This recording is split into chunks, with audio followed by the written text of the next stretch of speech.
আল্লাহর কসম করে বলছি 7 দিনের মধ্যে আপনার কোনো ঋণ থাকবে না। আল্লাহর কসম করে বলছি, যদি এই আমলটি আপনি করতে পারেন 7 দিনের মধ্যে আপনার কোনো ঋণ থাকবে না। আপনার যত বিপদ আপদ থাকুক, মামলা মোকদ্দমায় জড়িয়ে যান, অনেকেই ঋণগ্রস্ত হয়ে যান, কঠিন অবস্থা হয়ে যায়, বাড়ি ঘরেও ঋণের জন্য থাকতে পারেন না, কোরআনের এই আয়াতের আমলটি করুন, আপনার 7 দিনের মধ্যে আল্লাহ তাআলা হয়তো ঋণ আপনার দুর্ব্যবস্থা করে দিবেন। আপনার ঋণকে আল্লাহ তাআলা দূর করে দেবেন ইনশাআল্লাহ। আপনি আমলটি ইখলাসের সহিত করতে হবে।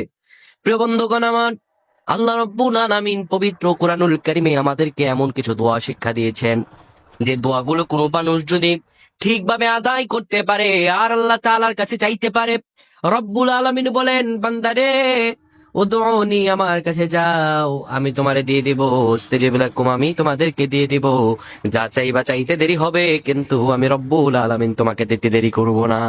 সুবহানাল্লাহ পড়েন।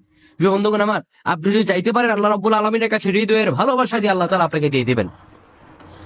নবীজি আমার স্পষ্টতর আমাদেরকে জানিয়েছেন, যখন তোমরা বিপদে পড়ে যাবা, কঠিনতম অবস্থা তোমাদের হয়ে যাবে, কখনো ঘাবড়ে যাবে না। কেননা যতই কঠিন অবস্থা হোক না কেন, আল্লাহ রাব্বুল আলামিন তোমাদেরকে ঠিক তখনই সহযোগিতা করবেন।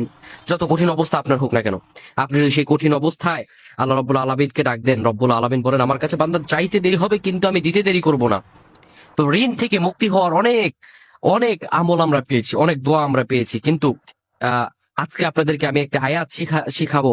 এই আয়াতটির আগে আপনারা যখন এই আয়াতটি পড়বেন, এটি আপনি পেয়ে যাবেন সূরাতুল আলী ইমরানে। এই আয়াতটি আপনারা ঠিক তখন পড়বেন যখন আপনারা কঠিনতম ঋণের অবস্থার মধ্যে পতিত হয়ে যাবেন। আপনারা ঠিক তখন এটা বেশি বেশি তেলাওয়াত করবেন, নামাজের পর হোক, নামাজের আগে হোক, বিশেষত যে সময় দোয়া কবুল হয় সে সময় এই আয়াতটি বেশি বেশি পাঠ করবেন। আয়াতটি হলো, وترزق من تشاء بغير حساب وترزق من تشاء بغير حساب। এই আয়াতটি আপনি আমল করবেন, বেশি বেশি বলবেন। এর অর্থ হচ্ছে, হে আল্লাহ, আপনি যাকে ইচ্ছা তাকে অপরিমিত রিজিক দান করেন, আপনি